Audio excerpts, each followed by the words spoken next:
Hello guys, welcome to Techno-Tech YouTube channel. In this video we'll show you how to enter the service mode in Kyocera 5004i photocopier series.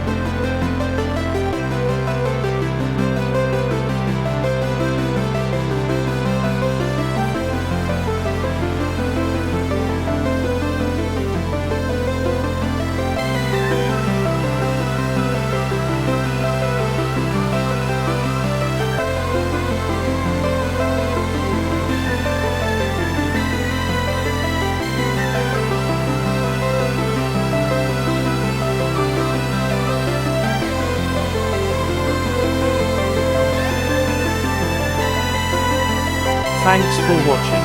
If you learn anything in this video, please give a like and subscribe for more videos. If you have any questions, just pin a comment.